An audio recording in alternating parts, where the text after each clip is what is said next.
Welcome back to a new post today. Today let's look at the most important topics that we need to keep track for November 17th with regard to the upcoming UPSC preliminary examinations of examination of 2025. The very first is about the very first MOU between India and Japan for co-development and co-production with defense technologies was recently signed in the month of November between India and Japan. It is for the co-development of unicorn masts. What are these? These are integrated communication systems which help to improve the stealth characteristics of the naval platforms on the ocean. And Indian Navy is in the pursuit of inducting advanced systems which will be co-developed by Bharat Electronics Limited and the Japanese collaboration.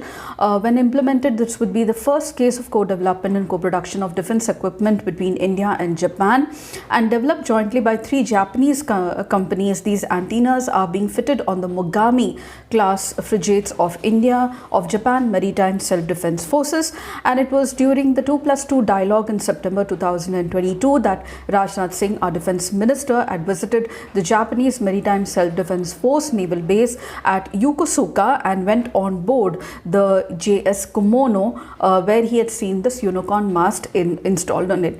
The two countries then started to explore for future cooperation for co-development and maintenance of many defense technologies with regard to enhancing defense security features in the Indian naval system.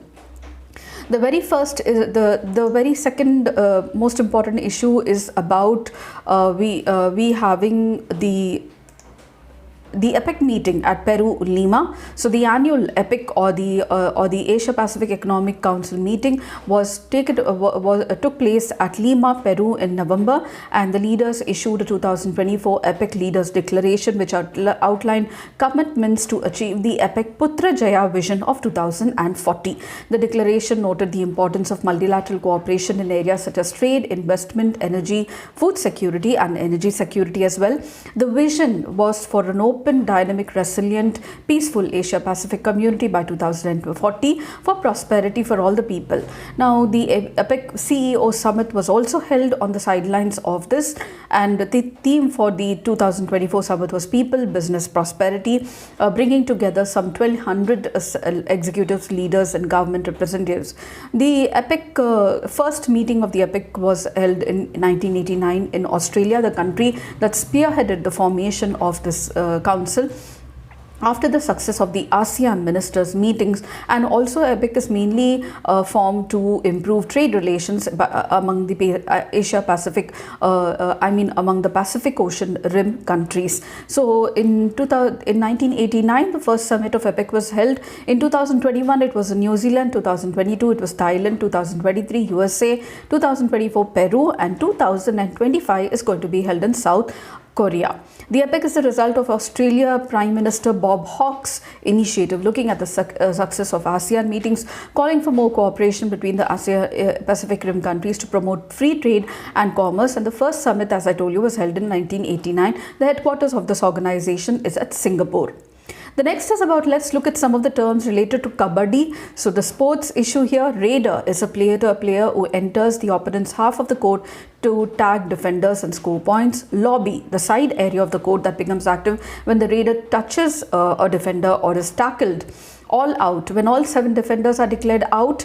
All in, when all 7 defenders are returned to the court. Super raid, when a raider scores 3 or more points for a team from a single raid. Do or die raid, when the team goes on consecutive empty raids, 2 consecutive empty raids, and next raid is a do or die raid. Super 10, when the raider gets 10 raid points in a single game. Super tackle, when a defending team with 3 or few players on the mat gets 2 points for a successful tackle of a raider. And high five, when a defender gets 5 tackle points in a single game. Double, when a player gets super 10 or a high five in the same game. These are some of the terms related to Kabaddi. We have the Global Alliance Against Hunger and Poverty. Now it was adopted during the 2024 G20 meeting in Brazil, Rio de Janeiro, and it was spearheaded by Brazil itself. It was adopted and ratified by 82 countries. The treaty goals are to support and accelerate efforts to eradicate hunger and poverty, which is goal number 1 of the Sustainable Development Goals, while reducing inequalities together with governments, organizations, financial institutions, think tanks, and aims at supporting implementation of new policies. The draft draft defines Brazil as a depository of the proposal and will bear half of the cost of the alliance until 2030. And the two offices in Brasilia and Rome will be used for the alliance work, and these offices are responsible for connecting regions around the world in need of the countries and entities willing to finance and provide technical assistance to the local projects. As I told you, the Global Alliance for Hunger and Poverty helps to achieve the Sustainable Development Goals 1, that is no poverty and zero hunger, and it has 3 pillars: financial, knowledge and national. Based on the nature and the capacities, the member of the alliance can join one or more of the following 3 pillars, that is financial, knowledge and national. These are some of the points that I thought I should be discussing with you with regard to November 17th. If you did, please do like, share and subscribe, and don't forget to comment at the end of the video. I shall see you tomorrow for November 18th. Until then, it's very happy learning.